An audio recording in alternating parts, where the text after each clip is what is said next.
product comparison time. So we've got the Titleist T100 and T100s to look at this time. So very successful iron, progressed off the AP2 series, the AP series, which again, very successful. Titleist, for this sort of product, they've never really been, they've never really gone after the distance element. The AP2 and T100 are always geared more at a kind of a player's iron with a bit of forgiveness. And what generally we've seen from that product is a mid-launch, mid-spin product with a little bit of heel-toe weighting for a bit of stability off centre. Ultimately, that's still what the T100 is. It's, construction-wise, it's a very classic shape. It's quite a small kind of player's style head. It's a very traditional shape. Nice sort of clean top line. They've angled that top edge to keep it really fine. It makes it look very blade-like from a dress. And progressively over the years, what's improved with it, some of the structure, so that bar across, from a construction, a stability point of view, a rigidity of frame point of view, that's added a little bit to it. Currently, we've now got two high-density pads in the toe and the heel, either side of the logo. That's really what gives it the off-center stability. So that's something that's gradually progressed over the years. T100 is a very traditionally lofted club. 6 irons at 30 degrees are standard, which is relatively weak by modern day standards. A lot of iron heads, 6 iron heads are 27, 28 degrees now. So it's not aimed at distance, but aimed at giving forgiveness in a technically better player's, a sort of player's iron shape. What's then launched most recently is the T100s. So in essence, very similar products. You can see kind of visually very, very similar. There's a very small red S in the back of that one, but to look at, generally not really going to see a lot of difference between the two heads. Where there is a visual element to it is in the back. So if I get the angle right, you'll see on the one on the lower one by my thumb, there's a little channel in the back of that where there isn't in the T100, which is above. And what that does is that cutaway creates a channel between the face and then the back plate. So a little bit of rebound, a little bit of extra speed from the face. It also saves a little bit of weight, so they're able to put slightly more weight in the sole, in the bottom end. What that does is lower the centre of gravity, creates a little bit more launch, and also takes a little bit of spin off as well. So one thing to be conscious of, if ever you're going for a very low, deep CG head, whether it's a wood or an iron, it might launch a little bit higher, but they spin less because of the strike point relative to centre of gravity, the gearing effect. The other element with the T100s is, in the past, where brands have gone for a stronger lofted version, they've literally just taken the standard loft head and bent it down. And what that does, it creates a sharper leading edge, less bounce. The 100s has been engineered to be 2 degrees stronger, so the standard loft is 28 degrees. So part of the distance gain that you're likely to see and the stronger flight out of the 100s is that 2 degree drop in loft. That should be sort of half a club or so in terms of distance, but then the structural engineering, the slot in the back, the weight channel, the speed channel essentially, that also adds a little bit to ball speed. So we're going to hit a few shots with each, look at the launch and spin differences, and that will show you what to expect from both setups. So I'm going to put the T100 in first. This is with the same shaft as I use in my own set. I'll get 2 or 3 shots of each, take a general look at launch and spin, and then make the comparison for you. So it's a very, very traditional shaped head. So anyone who likes to see a bit of top line, a little bit of club head, these might look a little bit intimidating. Anyone who's used to playing more blade style club, a traditional kind of better players model, generally likes the look. It's got very relatively small offset.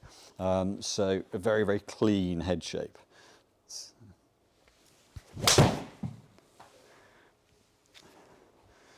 So because of the nature of the head being fairly compact, it's quite a solid feel. That tungsten in the bottom gives a little bit of mass, a little bit of guts at the bottom of the club head, but overall you don't get a kind of a clicky feel off it because there isn't, particularly in the 100, there isn't any cavity there to echo the sound around. So it's a very traditional, it's a better hit, traditional kind of solid, yet that kind of softer forged experience to hit with. So I'll do one more to get some averages. So the 100 really aimed at kind of mid-launch, mid-spin, control more than anything. And I'll switch over to the T100s. I'll just log this in so that it registers under a different tab.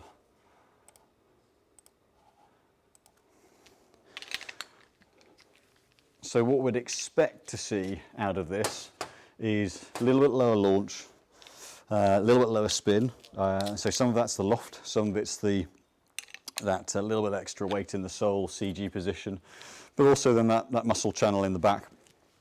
I'd expect to see as well proportionate, that sort of smash factor people talk about, that proportionate ball speed go up a little bit as well. So generally for someone who's, again, looking for that really clean top line, really neat shape, but that gives that bit of extra pop and distance to it. So see the difference here. So we're, again, very solid feel. The feel to hit with and the stability of the head and impact, very similar. Ultimately, same base construction, that's not going to change too much. What you do get, because of that channel in the back, it is a slightly different note. It's a bit more of a click, a bit more of a pop. So you can get the sensation of being a little more energy off the face. I covered that a little bit more. So there's a bit of a harder sound off the face. But overall, we'll go to the data screen now. We should give a pretty good comparison between those two. Overall, there is a noticeable upkick, and something we've seen fitting with it over the last few months is a noticeable upkick in performance. So the second one with the 100S I hit, they came out a little bit flatter. But what we can see in the top line's the T100S, bottom line's the T100. So clubhead speed within a half a mile an hour. There's a jump up in ball speed. So 142 efficiency, the smash third in from the left, is still a good efficiency. We look for 1.4 or higher if we can get it out of a 6-iron. 16 launch, 5,200 on spin. That's a very kind of mid-launch, mid-spin flight, very, very, very neutral. When we go to the T100S, the top line, we can see launch angles down that little bit, a couple of degrees. Now, the second one I hit there maybe exaggerates that a little bit. I got on top of it slightly more, but the spin's down 600 revolutions, so it's down almost 10%. So you say some of that's the loft, but that's something that consistency, even with loft normalized, you're going to see a 200-300 revs less spin out of the T100S. But it's that 4 mile an hour gain in ball speed that really makes a difference. I've gained a club with the T100S versus the T100, so half of that's the loft. The other half of that is the construction of the head and what it does to the flight.